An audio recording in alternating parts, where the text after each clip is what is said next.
मैंने बहुत सारे यूट्यूब चैनल की वीडियोस देखी है, बहुत सारी टीचर्स की, बहुत फेमस बड़े काफ़ी अच्छे टीचर्स की वीडियो देखी है और उसमें कहीं ना कहीं मुझे कमी लगती है। तो जितने भी टॉपिक्स होंगे सारे के सारे जितने आसान तरीके से हो सकते हैं, चाहे वो 8th 9th तक बच्चे ने कुछ भी ना पढ़ा हो, मतलब जिस क्लास का टॉपिक होगा उससे प्रीवियस क्लासेस में चाहे कुछ भी नहीं पढ़ा हो, वो स्टार्टिंग ही तब से पढ़ना स्टार्ट करना चाह रहे हैं, उसको भी क्लियर होंगे। इतना आसान तरीके से पढ़ाऊँगा आपको बहुत अच्छे से। आपने कहीं पर भी, चाहे स्कूल हो चाहे कोई भी ऑनलाइन या ऑफलाइन ट्यूशन हो, कहीं पर भी नहीं पढ़ा होगा, ऐसे आपके हर एक टॉपिक को कवर करवाऊंगा।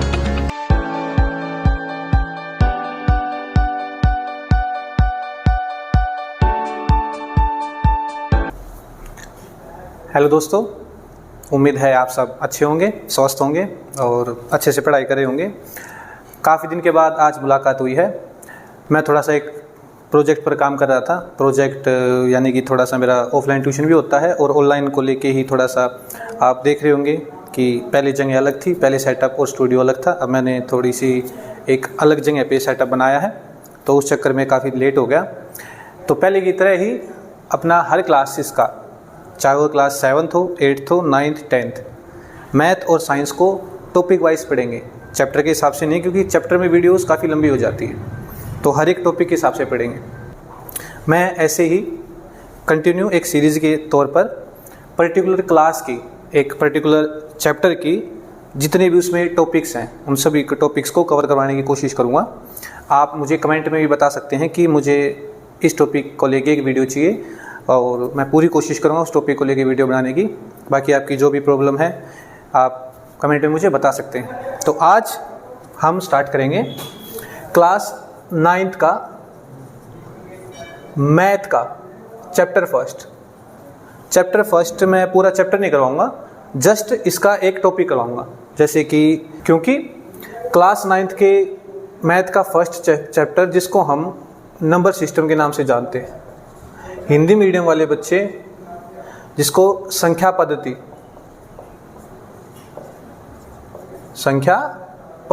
के नाम से जानते हैं, राइट। तो नंबर सिस्टम, संख्या पद्धति को में बहुत सारे टॉपिक्स हैं, जैसे कि रियल नंबर्स। सबसे पहले रियल नंबर्स भी काफ़ी बड़ा टॉपिक है, जिसमें natural numbers, whole numbers, integers वगैरह ये सब आते हैं, रेशनल इरेशनल वगैरह भी। लेकिन इसके साथ साथ हमें रेशनल इरेशनल के साथ साथ हमें स्क्वायर रूट्स, क्यूब रूट्स और बाकी जितने भी रूट्स होते हैं, जितने भी पावर 4, पावर 5, हिंदी मीडियम जैसे घात बोलते हैं कि 4 की घात 5, 4 की घात 8, ऐसे ये भी अच्छे से आने चाहिए। लेकिन एक ही वीडियो में इतना सारा किसी भी बच्चे के लिए सीखना काफ़ी मुश्किल हो जाएगा और जैसे कि मैंने बताया वीडियो काफ़ी लेंदी हो जाएगी। तो मैं नहीं चाहता कि वीडियो काफ़ी लेंदी हो और एकदम से आपके दिमाग में खिचड़ी बन जाए कि इतनी सारी चीज़ें सीख रही है। तो टॉपिक वाइज आपको बहुत अच्छे से, आपने कहीं पर भी, चाहे स्कूल हो चाहे कोई भी ऑनलाइन या ऑफलाइन ट्यूशन हो, कहीं पर भी नहीं पढ़ा होगा, ऐसे आपके हर एक टॉपिक को कवर करवाऊंगा। Natural numbers, whole numbers, integers, rational irrational, ये सभी आ जाते हैं। तो इन सभी को हम क्या बोलते हैं? Real numbers. तो स्टार्ट करते हैं। सबसे पहले आते हैं हमारे नेचुरल नंबर्स। मैं नंबर्स को NO लिख रहा हूँ, आप समझ जाए कि NO का मतलब क्या है, यहाँ पे नंबर्स है। नेचुरल नंबर्स क्या होते हैं? प्राकृतिक संख्याएं, इसको हिंदी में बोलते हैं। मैं वो भी लिख देता हूँ साथ में।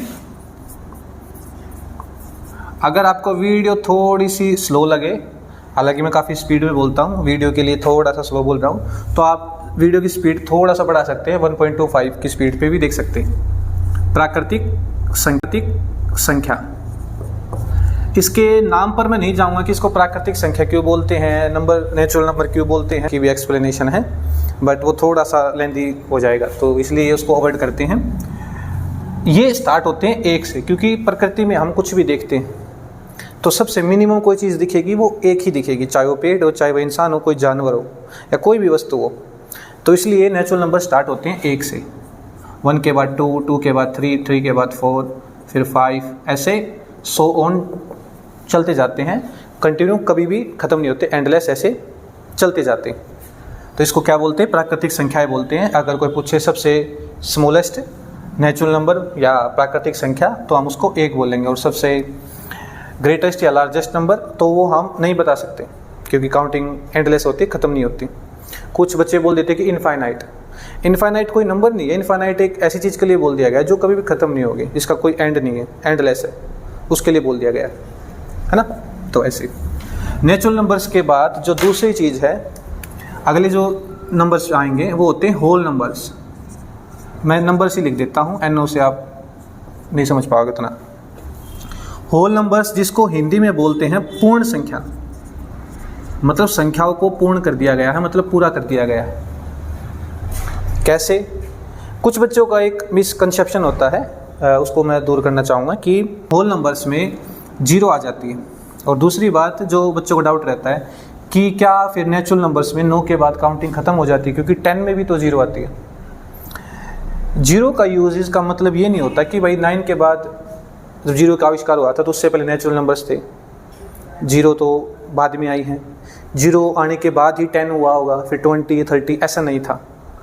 0 का यूजेस 10 में अलग होता है, होल नंबर्स में 1 से पहले 0 का यूज़ अलग होता है। 0 का मतलब होता है कुछ भी नहीं, कि 1 से पहले क्या है, जैसे मेरे हाथ में क्या है, मार्कर है, अब मेरे हाथ में क्या है, कुछ भी नहीं, नथिंग, तो उस नथिंग को ही 0 बोल दिया गया है, शून्य बोल दिया गया है, तो वही 0 होता है। ये नहीं कि 10 वाले 0 का मतलब भी कुछ नहीं होता, नहीं, लेकिन इस 0 का मतलब होता है कुछ भी नहीं। और इसके बाद काउंटिंग चलती जाएंगी, 2, 3, 4, 5, 6, 7, सो ऑन, ऐसे ही चलते जाएंगे, एंडलेस, ख़त्म ही नहीं होंगे। एक क्वेश्चन ऐसा आ जाता है कि क्या सभी नेचुरल नंबर्स होल नंबर्स होते हैं? यस, जितने भी नेचुरल नंबर्स हैं सभी के सभी होल नंबर्स के अंदर आते हैं, 0 को छोड़ के। लेकिन सभी होल नंबर नेचुरल नंबर नहीं है, क्योंकि 0 भी तो एक होल नंबर है। होल मतलब पूरा, पूर्ण, संपूर्ण, कंप्लीट। लेकिन क्या हमारे नंबर्स कंप्लीट हुए? नहीं, अभी भी नंबर बचते हैं, क्योंकि धीरे धीरे बाद में नंबर आए, बाद में लोगों को पता चला है, इसलिए ऐसे ऐसे नाम दिए गए। इसके बाद जो अगला नंबर आता है वो होता है इंटीजर्स का। और स्टार्टिंग में जैसे 5th क्लास में 6th क्लास में स्टार्ट हो जाता है वर्ड इंटीजर्स आना, नेगेटिव नंबर्स आपके सामने आते हैं। सबसे पहले इंटीजर्स को हिंदी में बोलते हैं पूर्णांक। इसका यूजेस क्या था और कब हमारे सामने आया और कब हम इसका यूज़ करने लगे? मैं ऑफलाइन क्लासेस में बच्चों को समझाता हूँ कि इंटीजर्स का यूज़ हमारे सामने तभी आया था जब हम किसी को पैसे देते हैं, तो एक्चुअल में वो 0 पर नहीं होता, मतलब ऐसा नहीं कि उसके पास कुछ नहीं है, कहने को तो उसके पास कुछ नहीं है, लेकिन जब भी कोई इंसान कर्जे में होता है, हम किसी को पैसे देते हैं और वो खर्च कर देता है, तो उसकी जो एक्चुअल कंडीशन होती है वो नेगेटिव होती है, वो माइनस में होता है। फॉर एग्जांपल, अगर आपको कोई 100 रुपये उधार देता है, 100 रुपये उधार देता है, आप 100 रुपये का जो भी आपका यूज़ करना था, आपको 100 रुपये का कोई भी चाहे सामान खरीदना था, आपने खरीद लिया। अब आपके पास कुछ भी नहीं है, आपके पास कुछ नहीं है, लेकिन फिर भी आपकी कंडीशन नेगेटिव में है, माइनस में है, क्योंकि जैसे ही आपको 100 रुपये मिलेंगे कहीं से भी, फैमिली से या किसी भी रिलेटिव से, या आपको कहीं पर पैसे गिरे हुए मिले, तब भी आप 0 पर ही होंगे। क्यों? क्योंकि आप पहले से ही कर्जे में, आप पहले से ही नेगेटिव में हैं। आपने किसी से पैसे लिए हैं 100 रुपये, और जैसे आपको 100 रुपये मिलेंगे, सबसे पहले आपको वो आपकी नीयत के ऊपर डिपेंड करता है, आप दे या ना दे, लेकिन कहीं ना कहीं आप उस 100 रुपये पर क्या होंगे, एक कर्जदार होंगे, और आपको 100 रुपये चुकाने भी हैं। आपको जैसे 100 रुपये चुकाएंगे, उसके बाद आपकी कंडीशन हो जाएगी 0। जैसे आपने 100 रुपये चुका दिए, आपकी कंडीशन अब 0 हो जाएगी, आपके पास कुछ नहीं है। लेकिन 100 रुपये चुकाने से पहले आप 0 नहीं थे, आप नेगेटिव में थे। तो ऐसे ही लोगों ने सोचा कि भाई नेगेटिव नंबर्स कहाँ होते हैं, कैसे होते हैं, उनकी शुरुआत ऐसे हुई थी। तो 0 बीच में होती है। क्वेश्चन ये आता है कि भाई नेगेटिव नंबर्स होते क्या हैं, जिनके आगे माइनस का साइन लगा होता है, और पॉजिटिव नंबर्स क्या होते हैं, जिनके आगे प्लस का साइन लगा होता है? नहीं, ऐसा नहीं होता। पॉजिटिव नंबर्स वे होते हैं जो 0 से बड़े होते हैं, which numbers those are greater than 0। Negative numbers वे होते हैं विच आर लेस देन 0, जो 0 से छोटे होते हैं, जिनकी वैल्यू, जिनका मान 0 से कम होता है, वे होते हैं नेगेटिव नंबर्स। -1 0 से छोटा होता है, -2 और छोटा होता है। एक थोड़े से स्टार्टिंग में बच्चे कंफ्यूज होते हैं, और मैं काफ़ी साल से ट्यूशन पढ़ा रहा हूँ, तो मेरे आगे तो 10वीं क्लास के बच्चे भी कंफ्यूज होते हैं, 9th क्लास के बच्चे भी कंफ्यूज होते हैं कि नेगेटिव नंबर्स में कौन बड़ा है कौन छोटा है, इसमें भी कंपैरिजन करते हैं टाइम भी। और जैसे कि मैंने बताया, 100 चलती जाएंगे, काउंटिंग कभी ख़त्म नहीं होंगी। तो अगर मैं किसी से पूछूं कि -60 60 या फिर -100, दोनों में से कौन बड़ा है? तो एक सिंपल सा है, आप नंबर लाइन पर जितना लेफ्ट में है, लेफ्ट इन द सेंस इस हिसाब से नहीं, इस हिसाब से, ये मेरा राइट है, ये लेफ्ट है, ऐसे आप वीडियो देख रहे हैं तो आपका राइट, आपका लेफ्ट, दायां हाथ बायां हाथ, आप समझ पा रहे होंगे, ठीक है। तो यहाँ पर जितना आप 0 से लेफ्ट में है, सिर्फ 0 से नहीं, कहीं पर भी आप नंबर लाइन पर लेफ्ट में हो, जितना लेफ्ट में हो आप कम हो, आपकी वैल्यू कम है, आपका मान कम है। जितना आप राइट में हो आपका मान बढ़ता जाएगा। वो आपको देखना है कि नंबर कौन सा पूछा गया है, -60 पूछा गया है, -100। -100 ज़्यादा लेफ्ट में आएगा तो -100 छोटा है, -60 बड़ा है। आई होप आप समझ पाए होंगे। नहीं समझ पाए एक बार फिर से रिवाइंड करके देख सकते हैं 20-30 सेकंड पहले। और 0 से बड़े जितने भी होते हैं, 0 के बाद 1 2 3 4 और 5 6 और डॉट डॉट डॉट सॉन चलते जाएंगे। एक थोड़ी सी ये रहती है कि 0 क्या होती है फिर, अगर ये पॉजिटिव नंबर्स है, प्लस का निशान लगाने की जरूरत नहीं है, 0 से बड़े हैं, यही इसकी डेफिनेशन है। ये 0 से कम है, इसको दिखाने के लिए दिखाना पड़ेगा कि माइनस का साइन लगाते हैं। 0 ना तो पॉजिटिव है ना ही नेगेटिव, ना इधर भी पॉजिटिव नॉर भी नेगेटिव, क्योंकि 0 का मतलब कुछ नहीं है। एक बच्चे ने क्वेश्चन पूछा था 3-4 दिन पहले ही कि 0 फिर पॉजिटिव नेगेटिव क्यों नहीं है। क्यों, तो मैंने उससे कहा था कि जैसे मार्कर है, या मार्कर छोड़ो, जैसे कि मेरे हाथ में अभी कुछ नहीं है, खाली है, फिर मैं बोलूँगा कि मेरे हाथ में जो चीज़ है ये लड़का है लड़की, वो सोचने लग गया कि भाई यहाँ पे तो कुछ भी नहीं है। हाँ, जब कुछ भी नहीं है तो लड़का लड़की का क्या, जब वो चीज़ है ही नहीं, वहाँ पे कुछ ही नहीं है, तो वही चीज़ है। जैसे 0 का मतलब कुछ भी नहीं है, 0 का सिंबलाइज कर रखा है कि ऐसे हम उसको सिंबलाइज करेंगे कि 0 का मतलब कुछ भी नहीं है, अकेली 0 का। तो यहाँ पर ना ये पॉजिटिव ना ये नेगेटिव है, ठीक है। तो ऐसे ही 0 से बड़े पॉजिटिव नंबर, 0 से छोटे नेगेटिव नंबर। और जितना आप लेफ्ट में होंगे उतनी आपकी वैल्यू कम होगी, जितना आप राइट में होंगे उतनी वैल्यू आपकी ज़्यादा होगी। चाहे आप कहीं पर भी हो, चाहे यहाँ पर ही क्यों ना हो। -3 और -2 में से बड़ा कौन होगा, जो राइट में होगा, राइट में ये है। तो ऐसे आप डिफ्रेंशिएट कर सकते हो। इंटीजर्स के बाद ये सारे के सारे नंबर लाइन पर आते हैं। आपने शायद ऐसी नंबर लाइन जरूर देखी होगी कि 0 बीच में होती है, राइट साइड ये होता है, लेफ्ट साइड माइनस के होते हैं, नेगेटिव होते हैं, ऐसा कोई। इंटीजर्स के बाद वो जो टॉपिक रहता है वो होता है रेशनल नंबर, जिसको बोलते हैं परिमेय संख्या। और दूसरा टॉपिक रहता है वो रहता है इरेशनल नंबर। रेशनल इरेशनल को लेके मेरी नेक्स्ट वीडियो बहुत जल्द आएगी, 1-2 दिन के अंदर ही आ जाएगी। और हो सकता है जब तक आप ये वीडियो देख रहे हो सकता है वो वीडियो आ चुकी हो। उसमें मैं बहुत डिटेल में बताऊंगा कि रेशनल इरेशनल क्या होते हैं। मेरी गारंटी है, ये मेरा दावा है। अगर किसी ने लाइफ में कभी भी रेशनल इरेशनल सुना भी ना हो, समझ में तो आना दूर की बात है, सुना भी नहीं हो, वो भी उस वीडियो को देख के रेशनल इरेशनल में कभी भी गलती नहीं करेगा। और ज़्यादा नहीं, बस 15 से 20 मिनट की वो वीडियो होगी मैक्सिमम, मिनिमम पता नहीं कितनी होगी। तो इतना डिटेल में बताऊंगा, तो आप घबराइए नहीं।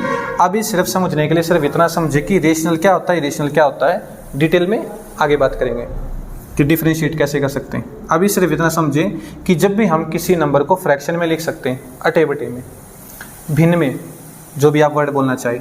एक मैथ में वर्ड आते हैं ऐसे p/q की फॉर्म में। बच्चे कन्फ्यूज होते हैं कि p/q ही क्यों, और कुछ क्यों नहीं। भाई 4/5, 3/2 ऐसे कोई भी नंबर्स हो सकते हैं। p और q में कुछ भी ये मत समझे कि p और q ही आएंगे। p एक वेरिएबल है, q भी एक वेरिएबल है, जिसको हिंदी में चर बोलते हैं, जिसकी जगह पर कोई भी नंबर आ सकता है। 7/8 भी आ सकता है, 7/8, जो चाहे आप ले सकते हो। एक छोटा सा पॉइंट है यहाँ पर कि क्यू जो है वो 0 के बराबर नहीं होना चाहिए। ये जैसे कि मैंने बताया, मैं रेशनल वाली वीडियो में बताऊंगा, रेशनल इरेशनल वाली वीडियो में, कि क्यू 0 के बराबर क्यों नहीं आना चाहिए, मतलब डिनोमिनेटर में 0 क्यों नहीं आनी चाहिए। ठीक है, तब मैं डिटेल में बताऊंगा। अभी सिर्फ इतना समझें कि जो भी फ्रैक्शन होते हैं अटे बटे में हम ऊपर नीचे लिखते हैं, उनको रेशनल नंबर बोलते हैं। और जिनको नहीं लिख सकते p/q की फॉर्म में, वो इरेशनल होते हैं। फॉर एग्जाम्पल जैसे पाई होता है, इसको नहीं लिख सकते। जैसे √2 होता है, नहीं लिख सकते। √3 होता है, नहीं लिख सकते। √5 होता है, नहीं लिख सकते। ऐसे बहुत सारे आगे आएंगे। √6 है, √7 है, √8 है और √10 है। ये सभी क्या है, इरेशनल नंबर है, अपरिमेय संख्या है। परिमेय संख्या, अपरिमेय संख्या। अभी फिलहाल सिर्फ इतना ही समझे कि रेशनल क्या होता है, इरेशनल क्या होता है। रेशनल, जिनको फ्रैक्शन भिन्न की फॉर्म में ऊपर नीचे अटे बटे में लिख सकते हैं, और जिनको नहीं लिख सकते। क्या कोई अकेला जो 5 है वो रेशनल है? बिल्कुल है, क्योंकि इसके नीचे 1 लिख सकते हैं, 1 की टेबल में आता है, तो 1 तो यहाँ भी लिख सकते हैं। नहीं लिख सकते, 1 की टेबल में √2 कहीं पर भी नहीं आता, तो यहाँ पर 1 भी नहीं आ सकता। बाकी बातें उस वीडियो में करेंगे कि रेशनल इरेशनल में डिफरेंशिएट करना, ये आपका नेक्स्ट टॉपिक होगा। अभी हमने क्या क्या सीखा है?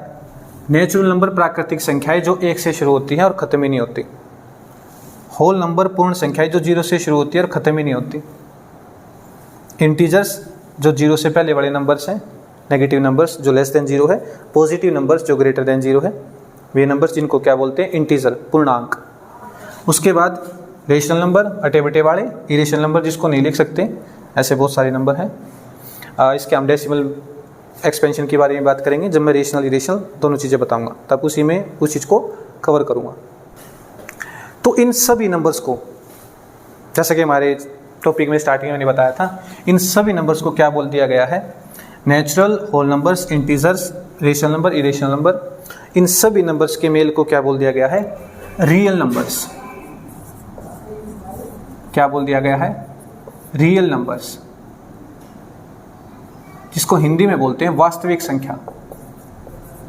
ये वास्तविक संख्याएं हैं, तो अवास्तविक या अनरियल नंबर, जिसको इंग्लिश में बोलते हैं इमेजिनरी नंबर, वो क्या है? आयोटा वगैरह होते हैं। उनको क्यों कहते हैं, इनको ऐसे रियल नंबर क्यों बोला गया है? क्योंकि यही असली नंबर है जिनको हम मैथमेटिक्स में या डेली लाइफ में यूज़ करते हैं। बाकी नंबर्स को हम डेली लाइफ में यूज़ नहीं करते, नहीं उनका कोई काम होता है। रियल लाइफ में इमेजिनरी नंबर्स हैं, कई चीज़ों में यूज़ होते हैं, वो आपके लिए अभी ज़रूरी नहीं है। 10 तक तो ज़रूरी है ही नहीं, बिल्कुल भी। कुछ पर्टिकुलर स्ट्रीम को लेके वहाँ आवश्यकता पड़ती है, अदरवाइज ज़रूरत नहीं पड़ती। तो सिर्फ इतना ही है रियल नंबर्स के अंदर कि वास्तविक संख्याएं क्या क्या होती हैं?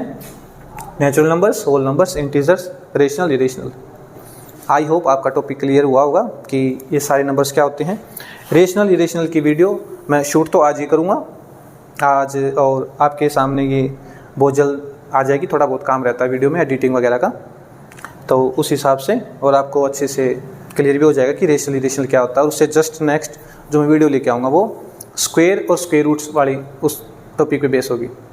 अगर आपको वीडियो अच्छी लगती है तो आप चैनल को सब्सक्राइब कर सकते हैं, वीडियो को लाइक कर सकते हैं, और ऐसे ही आपकी बार मैं कहीं पर भी नहीं जाऊँगा, और कंटिन्यू मैथ और साइंस के जितने भी मुश्किल टॉपिक्स हैं और जितना आसान तरीके से मैं करवा सकता हूँ, जितना भी मैंने सीखा है या सिखाया है उस हिसाब से।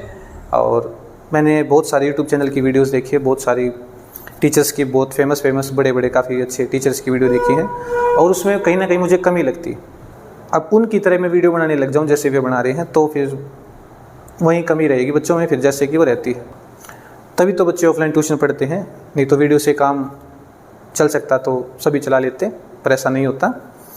तो जितने भी टॉपिक्स होंगे सारे के सारे जितने आसान तरीके से हो सकते हैं, चाहे वो 8th 9th तक बच्चे ने कुछ भी ना पढ़ा हो, मतलब जिस क्लास का टॉपिक होगा उससे प्रीवियस क्लासेस में चाहे कुछ भी नहीं पढ़ा हो, वो स्टार्टिंग ही तब से पढ़ना स्टार्ट करना चाह रहा है, उसको भी क्लियर होंगे, इतना आसान तरीके से पढ़ाऊँगा।